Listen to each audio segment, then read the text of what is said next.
시청자 여러분 안녕하십니까. 지금부터 전옥현의 안보정론을 시작하겠습니다. 지금 시간상으로는요 8월 14일 잠시 후면 이제 11시가 돼갑니다. 10시 반을 훌쩍 넘겼는데요. 오늘부터 좀 찬바람이 부는 것 같아요. 그래서 여러분들 활동하시기가 조금 나아지는 것 같습니다. 그런데 이런 날씨와는 다르게 국민의힘 내부 갈수록 꼬여가고 있어요. 이 꼬여가고 있는 이 문제들 하나씩 제가 여러분들께 분석해 드리도록 하겠습니다.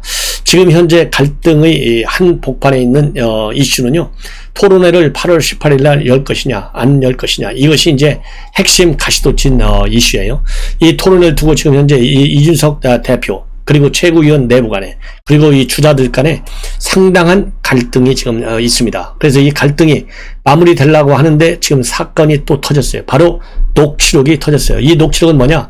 탄핵 문제 때문에 나온 녹취록입니다. 이 탄핵과 관련해서 이준석 대표 측의 신지호 상황부실장이 언론 인터뷰를 통해서 탄핵 얘기를 했거든요. 근데 이 탄핵 얘기가 사실은 이준석 대표를 겨냥한 것이 아니고 일반론 쪽 입장에서 얘기를 했는데 이준석 대표가 이거를 오버하고 있다, 이런 얘기까지 나오고 있어요. 그래서 이 탄핵을 가지고 윤석열 총장이 이준석 대표한테 전화를 했지 않습니까? 그 전화한 날짜가 12일이에요. 오늘이 14일, 이틀 전입니다. 그런데 이준석 대표와 윤석열 총장 간의 전화 내용을 이준석 대표가 녹음을 했습니다. 이 녹음한 것을 이준석 대표 아무래도 이제 비서실 직원이겠죠? 풀었어요. 풀었는데 이 녹취록이 외부로 유출이 돼서 지금 언론에 보도되고 있어요. 이게 지금 난리의 한 핵심 이 가시돋친 이슈가 되는 거예요. 그렇기 때문에 이제 과연 신지호 의원이 11일 날 인터뷰에서 얘기한 탄핵이 어떤 의미로 얘기했는지, 이게 오바인지 이준석 대표에 의한 오바인지 아닌지 이거를 말씀을 제가 드리겠는데요. 일단 그 인터뷰 현장에 있었던 사람 중에 한 사람이 바로 진중권 교수예요. 이 진중권 교수가 본인의 페북에 입장문을 내놨어요. 이 페북에 지난 12일 날 입장을 내놨는데요. 뭐라고 했냐면은 11일 날 이 신지호 총괄 부실장이 탄핵이라는 말을 한 그 CBS 라디오 한판 승부에 같이 패널로 참석을 했습니다. 그 패널로 참석한 사람이 바로 노영희 변호사하고 김완 기자, 그 다음에 진중권 앵커, 이렇게 4명이 토론했다고 그래요. 한판 승부. 그래서 진중권 교수의 이 입장문 페북을 보면요, 여러분들이 충분히 아마도 이해할 수 있을 것 같습니다. 뭐라고 되어 있냐면요, 이 페북 내용을 그대로 제가 이 언론에 보도된 이 캡처 내용 말씀을 드리면, 한판 승부 인터뷰가 문제가 됐나 봅니다. 현장에서 들었을 때는 그냥 일반론 얘기한 것으로 들렸는데 자고 일어나니 뉴스가 되어 있네. 그러니까 11일날 인터뷰했고 12일날 진중권 교수가 이 글을 쓴 거예요. 자고 일어나니까 뉴스가 되어 있네. 인터뷰 자리에 앵커와 나, 노영희 변호사, 김환 기자가 있었는데 누구도 그 말을 이준석 탄핵하겠다는 뜻으로 받아들이지 않았습니다. 그 자리에선 아예 화제도 되지 않았는데 다소 당혹스럽네요. 이 대표가 과잉 해석한 듯. 아무튼 대표 귀에 기분 나쁘게 들렸다니 일단 신조 씨가 사과하는 것으로 사태를 마무리 짓는 게 좋을 듯. 지는 게 이기는 겁니다. 그리고 대표의 역할은 당내 갈등을 해소하는 것이지 생성하는 게 아니라고 봐요.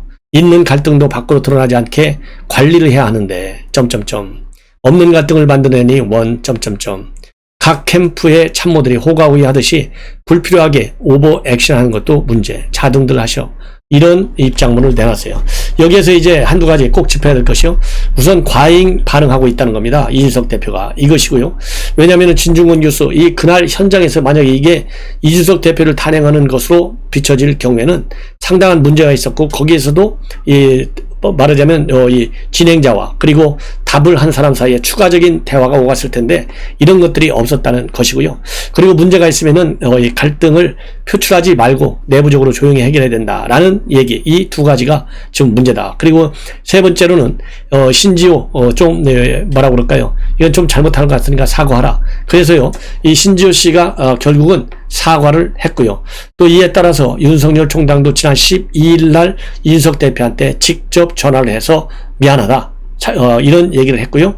그리고 그날 이제 미안하다고 하면서 당 캠프에 대해서도 그야말로 당 화합을 저해하는 그런 발언을 하지 않는 게 좋겠다, 이런 얘기를 굉장히 엄중하게 했고, 그 다음에 이준석 대표하고 윤석열 총장 통화를 하는 데 있어서 윤석열 총장은 이 사과를 했다, 이런 쪽으로 이제 보도가 나오고 있는데, 이준석 대표는 사과도 아니고 유감 표명도 아니다, 거기에는 상당히 미흡하다. 그러면서 문제를 제기한 것이 토론회 오늘 중으로 얘기를 해달라, 결론 참석할 건지 안 할 건지. 여기에 대해서는 윤석열 총장이 언론에 보도 보면요, 윤석열 캠프 쪽에서 나오는 얘기는 캠프와 상의해서 알려주겠다라고 얘기했고요. 그 다음에 이준석 이 대표가 한 얘기는 대충 어물거리더라, 이렇게 얘기를 했어요. 예. 그래서 토론회 참석 여부에서 뚜렷한 입장 얘기를 안 했다는 것이죠. 거기에 이준석 대표는 상당히 불만이 많은 것 같아요. 자, 그러면 신조 의원의 발언 여러분들 뭐 기억하시겠지만은요, CBS 라디오 한판 승부에서 뭐라고 했냐면, 당 대표의 결정이라고 해도, 또 대통령이라고 할지라도 헌법과 법률에 근거하지 않은 것은 탄핵되고 그런 거 아니냐, 이렇게 해서 이것이 이준석 탄핵론으로 연결이 돼버린 거예요. 그래서 지금 이제 화근이 굉장히 커 나오고 있고, 그러지 않으면 이준석 대표 입장에서는 기습 입당 문제, 그 다음에 당 용산에서 쪽방촌 봉사활동에 대해서 보이콧한 문제, 그래서 윤석열 총장 측에서는요, 보이콧 하자고까지 명시적으로 얘기는 안 했다, 이렇게 지금 나오고 있거든요.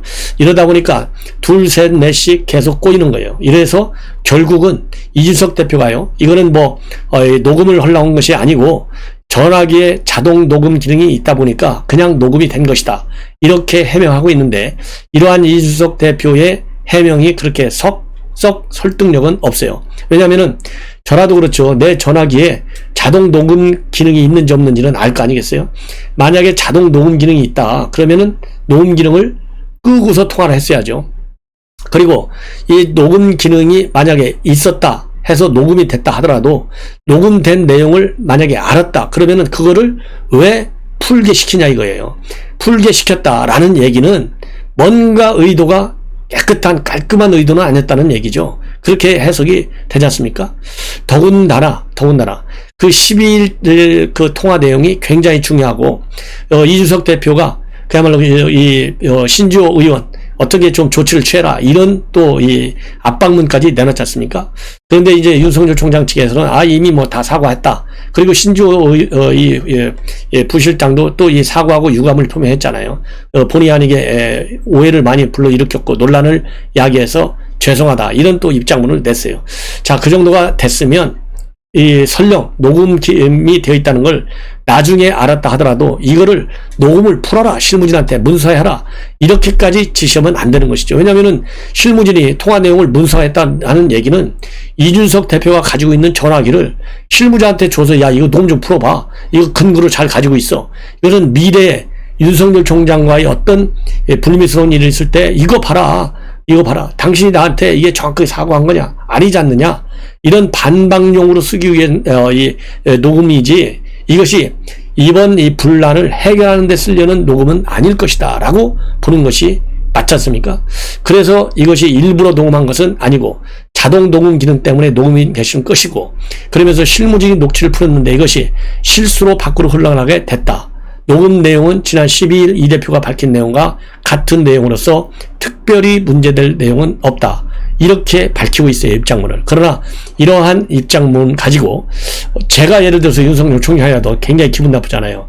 저한테 녹음을 한다고 얘기도 안 했고, 또 녹음한다는 얘기를 안 했다 하더라도 제가 말씀을 드린 대로 녹음이 된 걸 알았으면 그냥 그거를 본인이 딱 녹음 그 내용을 지우면 됐을 거 아니에요. 근데 이거를 지우지 않고 전화기까지 실무자한테 주어서 그거를 타자로 쳐가지고, 이게 실수로 유출이 된 건지 실수를 가장해서 유출을 시켜가지고 윤석열 총장을 코너로 몰기 위해서 한 일종의 의도적 불순한 행동인지, 이런 오해도 받을 수가 있어요. 뭔가 이거는 녹음 자체도 그렇거니와 풀게 실무자한테 전화기까지 넘어갔다, 이거는요 상당한 파장을 야기할 수밖에 없어요. 그러니까 윤석열 총장 측의 반응은요, 불쾌감을 지금 감추지 않고 있다. 윤 총장 캠프에서 나오는 얘기는요, 윤 총장이 녹음과 녹취록이 유출된 사실을 보고받았다. 기분이 좋을 리가 있겠는가? 아니, 여기서 기분이 좋다고 하면 그 간 빠진 사람 아니겠어요? 당연히 기분이 나쁜데, 나쁜 기분을, 그러잖아도 지금 당 대표와 윤석열 총장 간의 이런 민감한 사안에 대한 어떤 갈등 때문에 지금 우리 국민 모두가, 우리 국민의힘이 지지하는, 그리고 정권 교체를 바라는 국민들이 상당히 좀 답답해하고 있고요. 이래저래 이거 이준석 대표가 너무 하지 않느냐, 사실 고립무원의 경지로 지금 다다르고 있어요. 그러다 보니까 그런 측면에서 이준석 대표가 상당히 코너로 몰리다 보니까 뭔가 반격의 자료로 쓰기 위해서 녹음을 하지 않았는가 하는 추론까지 가능한 상황이에요. 그렇지 않고서야 왜 이걸 녹음을 할 것이며, 녹음한 걸 왜 실무자한테 주냐 이거예요. 이 의도가 불선하다라. 그러다 보면 아까 말씀드린 대로 지금 상황이 말이죠. 아니, 김종인 비대위원장, 본인이 제일 가깝다고 하는 유승민 후보까지도 이준석 대표한테 말 좀 아껴라 이렇게 얘기하잖아요. 더군다나 지금 진중권 교수가 아까 말씀드린 대로 당시 탄핵 얘기를 나왔을 때 이어서 또 뭐라고 진중권 교수가 비판을 하고 있냐면, 캠프들이 싸우면 이준석 대표는 말려야 하는데 지금 나서서 싸우고 있다. 이것이 바로 대표 리스크가 현실화된 것이다. 이렇게까지 페북에 바로 오늘 글을 또 올렸어요. 글을. 그래서 이준석 대표 당 혁신하는 게 뭐냐, 혁신 아니라고 하는 것이 결국 능력주의를 관찰하겠다는 건데, 능력주의가 뭐냐, 종편에서 토론하던 식으로다가 말싸움하는 재주밖에 안 된다. 이거는 바로 이준석 대표가 지나치게 스타의식이 너무나 강해가지고 개인 정치하는 거나 마찬가지다. 그리고 어차피 후보 토론은 경선이 지난다면 정말 지겨울도록 할 건데 뭘 하고 이렇게 서두르냐. 이거는 예능 성격에 불과한 것이고, 이거는 토론이 아니라 토론 배틀, 킬링 필드다. 이렇게까지 혹평을 하고 있거든요. 이런 거를 이준석 대표, 아까 말씀드린 대로 본인이 제일 존중한다고 하는, 존경한다고 하는, 그리고 많은 것을 배웠다고 하는 김종인 비대위원장과 유승민 후보까지도 나서서, 그것도 언론과의 인터뷰를 통해서요, 공개적으로 이준석 대표가 잘못하고 있다. 이렇게까지 얘기하는 것은요, 이 사태의 심각성을 이준석 대표가 반드시 알아야 되는 것이고, 이렇게 코너로 몰리고 비판이 쇄도하고 고립무원의 경지로 다르니까 윤석열 총장이 이거 말한 거 봐라. 이렇게 나한테 사과도 안 하고 유감도 안 했는데 내가 어떻게 이걸 걸어 넘어갈 수 있겠느냐. 이런 반격용으로 녹음했을 가능성이 크다라고 추론할 수밖에 없는 것이 아니냐. 이런 비판이 지금 나오고 있는 거예요. 그런 점에서 굉장히 안타깝고, 이준석 대표 제발, 제가 다시 한번 말씀을 드리지만요, 이런 불미스러운 일이 있고 그럴 때는요, 대표답게 무겁게라고 하는 것은 진중하게, 그리고 대외적으로 드러내지 말고요, 제발 페북 좀 낮춰라. 제가 한번 소개해드렸잖아요. 5일부터 한 일주일 정도까지 페북 내용을 보면요, 한 20개 가까이 되는데 그 중에 거의 대부분이 내분 문제와 관련된 것이고, 여권을 공격하는 이 페북은 3개밖에 안 된다는 거 아니에요. 이거 철저히 반성해야 된다. 그렇지 않으면요, 나중에 역사적 책임을 지게 돼요. 작년 4.15 총선 때 당시 당 지휘부 지금 얼마나 비판 갖고 있어요. 그럼에도 불구하고 뻔뻔스럽게 지금 이 대선 후보로 나와가지고 1, 2% 표 받고 다니고 있잖아요. 이 망신스러운 일을 2번, 3번씩 하는 거예요. 똑같은 실수를 이준석 대표가 지금 하고 있다. 이런 비판을 무겁게 알아들어라. 저는 다시 한번 말씀을 드리고 싶어요. 자, 그러는 가운데 이 지금 녹음 이 파일이 나오기 전에는요, 그런 이런 코너로 밀리고 있고, 또 주변에서 저도 이준석 대표가 잘 되기를 바라요. 왜냐하면 이준석 대표가 잘 된다고 하는 것은 개인이 잘 된다는 측면도 있지만은 국민의힘을 잘 이끌어가지고 정권 교체라고 하는 대목표를 달성해야 될 거 아니에요. 그러려면 대표가 잘해야 되는 것이죠. 그런데 제가 이렇게 비판적 시각을 보이는 것은, 대표가 잘못하면 당만 잘못되는 것이 아니라 정말 두고보기 어려운 정권 교체의 이 압도적 여론을 받아내지 못하는 정당이 된다. 그러면은 탄핵 이후에 국민의힘이 오갈 데 없었잖아요. 지지가 없었잖아요. 똑같은 상황으로 지금 빠진다. 그런 우려 때문에 제가 비판적 이 논평을 하지 않을 수가 없는 것이고, 다행스럽게 어젯밤에 이준석 대표가 살짝 꼬리를 내렸어요. 그리고 오늘 또 조금 전에 살짝 꼬리를 내리는 중재안을 이 서병수 위원장한테 냈어요. 이 얘기는 결국 뭐냐, 토론에 꼭 강행할 필요가 있느냐, 정견 발표회로 대신하자. 이 안은요, 이준석 대표가 직접 낸 것이 아니고 김기현 원내대표의 중재안을 이준석 대표가 받아가지고 그거를 서병수 위원장한테 준 거예요. 그러니까 서병수 위원장 어제까지만 해도 이거 토론회는 그냥 간다. 자꾸 바꾸면 지금 나머지 13명 중에 11명이 오케이를 했는데 윤석열과 그 다음에 이 원희룡 측 두 군데를 빼놓고는 다 오케이를 했는데 그 오케이 후보는 어떻게 될 것이냐. 그냥 밀고 가겠다. 이렇게 얘기를 했어요. 근데 중간중간에 이런저런 또 이 뭐라고 그럴까요? 이 설득과 압박이 서병수 위원장한테도 갔겠죠. 그러니까 최종적으로 서병수 위원장은 최고위원회의 결론에 따르겠다. 이렇게 해서 다소 이 한 발 후퇴하는 그런 입장을 가졌다고 합니다. 그렇기 때문에 이제 이준석 대표가 토론회를 정견 발표로 바꿔달라. 이렇게 요청을 한 거예요. 예. 그래서 서병수 위원장도 최고위원회의 의결을 거친다면 다시 한번 고민하겠다. 이렇게 내놨고, 이준석 대표도 토론회를 갖다가 정견 발표로 바꿔달라. 이렇게 요청을 해놓은 상황인데, 지금 이 녹취록이 언론에 대대적으로 보도되고 있어요. 자, 이렇게 되어 있기 때문에, 자, 사안이 이제 굉장히 커졌어요. 사안이 커졌을 때는요, 가장 심플한 원칙이에요. 당원들이 뭘 바라느냐. 그 다음에 우리 야권을 지지하는 국민들이 뭘 바라느냐. 어떤 이 경선 구도를 만들어주기를 바라느냐. 예, 이것은 후보들의 의견을 다양하게 받아들이는 것도 굉장히 중요하고요. 특히 제1후보, 물론 그렇다고 해서요, 지지율이 낮은 후보들 의견을 무시하는 것은 아니죠. 제1위를 달고 있는 후보, 이 후보의 의견까지 전부 다 모아서 타협안을 만들 수밖에 없다. 그렇다고 한다면 지금 최고위 내부에서도 말이죠. 조수진 의원과 김재원 의원이 정견 발표든 토론회든 간에 전부 반대한다. 이렇게 지금 되어 있었거든요. 최고위원회에서 원점에서 재검토하자. 이렇게 되어 있어요. 그러나 제가 보기에는 조수진과 김재원 최고위원도 혼자 거짓말 너무 세우지 말아라. 예, 그야말로 쥐 잡으려다가 덕을 깨서야 되겠습니까? 쥐를 잡아야지. 그래서 조수진과 이 김재원 두 분이 나름대로 논리도 있고 뭐 규정도 있고 그러겠지만은 지나친 극단적 주장은 본인을 위해서가 아니라요. 물론 본인을 위해서도 필요하죠. 우리 당의 살 길을 위해서 더 이상 밀어붙이는 것은 곤란하다. 이런 저는 지적을 하고 싶어요. 자, 이렇게 해서 지금 국민의힘 내부 말씀을 드렸고요.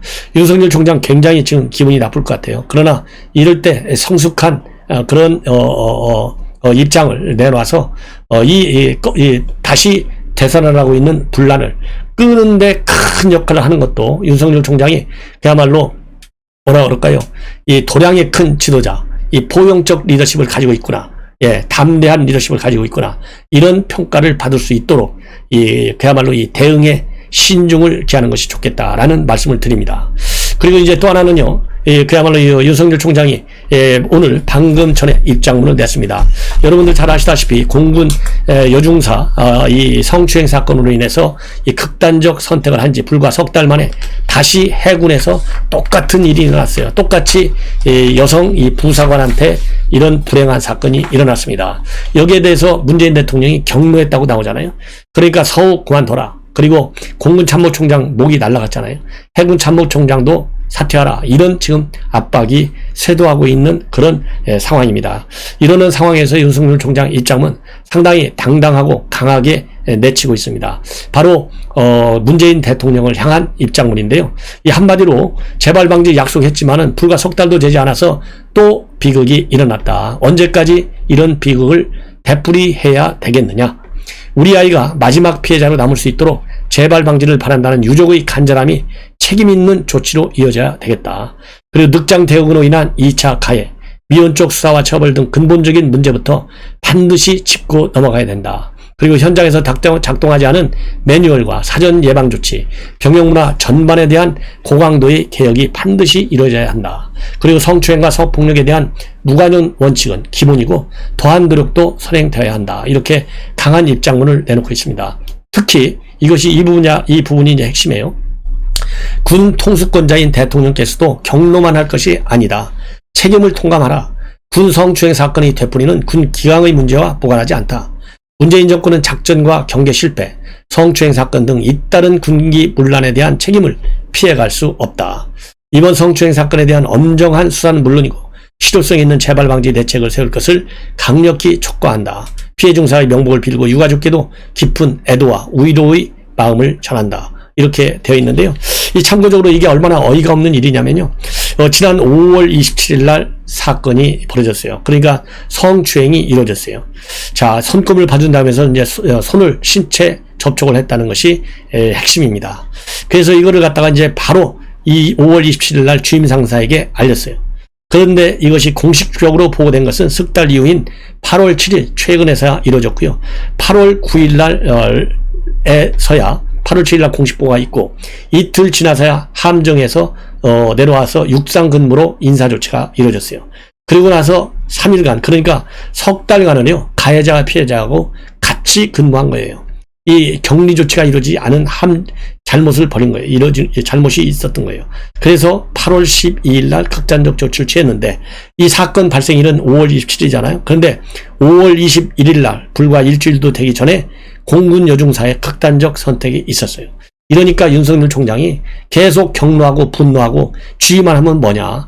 대통령이 책임지는 조치를 해라. 이렇게 지금 강국으로 나올 수밖에 없는 상황이 된 것입니다. 이래서 이 문재인 정권의 그야말로 뭐라 그럴까요? 이 군 병영 문화뿐만 아니고 이 대통령의 최고 통수권자로서의 지휘력 완전히 땅에 떨어졌다. 이렇게밖에는 결론을 내릴 수 없을 것 같습니다. 자, 이렇게 해서요. 지금 현재 국민의힘 내부 동향을 말씀을 드렸고 이어서 별도의 방송을 통해서요. 지금 이재명 지사 지금 현재 황교익 씨를 관광공사 사장으로 지금 내정을 했지 않습니까? 근데 이 관광공사 사장으로 내정하는데요. 이 사람을 시키기 위해서 이 관광공사 사장 자격을 대폭 하향 변경 조치한 것이 지금 드러나가지고요. 난리가 나 있습니다. 이 지원 자격이 그 전에만 하더라도요. 굉장히, 요건이 강했어요. 그러니까 이 관광 분야, 이런 분야에서 지식과 경험을 최소한도 몇 년 정도는 가져야 된다. 예. 그래서 그 자질에 따라서 뭐 이 5년, 8년, 3년 이렇게 다양하게 5가지 항목으로 나눠서 자격을 굉장히 엄격하게 정해놨는데요. 이 5가지 사항, 뭐 15년 이상, 8년 이상, 뭐 12년 이상, 뭐 3년 이상 이렇게 쭉쭉 해놨어요. 근데 이런 것들이 전부 2018년도 이 자격 지침이 이제 완화돼가지고 이번에 새롭게 났는데 여기서는 정말 웬만한 사람은 그야말로 그러니까요. 이 임명권자가 도지사거든요. 도지사가 맘만 먹으면 자기가 싶은 사람 충분히 시킬 수 있게끔 응모 자격을 싹 하향 조정해놨어요. 대충 뭐라고 되어 있느냐. 애매하게 되어 있어요. 애매하게 해야 인사의 인사 마음대로 할 수 있는 공간이 커지잖아요. 그래서 그야말로 뭐라고 그러죠. 정성평가가 아니고 전에는 정량평가도 있었거든요. 몇 년. 근데 이 정성평가로다가 바꾸는 그런 기준을 정해놨어요. 그래서 관광 마케팅 개발 또는 공기업 분야에 풍부한 지식과 경험을 가진 분, 경영자로서의 자질과 품성을 갖춘 분, 추진력, 소통, 공익성을 조화시킬 능력을 갖춘 분, 대적 교섭 능력이 탁월하신 분, 변화와 개혁 지향의 사업 능력을 갖춘 분, 5가지 항목인데요. 자, 이 황교익 씨 음식 전문가예요. 음식 전문가 한마디로 얘기해서. 그리고 농민신문 기자 출신이고, 수요미식회, 그 다음에 TV 프로그램에서요. 알쓸신잡 이런 데만 전문성이 있고 더 비판을 받을 수밖에 없는 것은 형수 욕설 논란과 관련해서 이재명을 감싸고 돌았어요. 이러니까 보훈 인사가 아니냐 이런 비판이 제기되고 있는 겁니다. 그래서 이런 내용보다 더 자세하게 별도의 방송을 통해서 제가 보도해 드리도록 하겠습니다. 우리 시청자 여러분들께서요. 이 알람을 설정해서 제 방송 많이 시청해 주시고 그리고 구독과 좋아요 꼭 좀 당부드리겠습니다. 대단히 고맙습니다.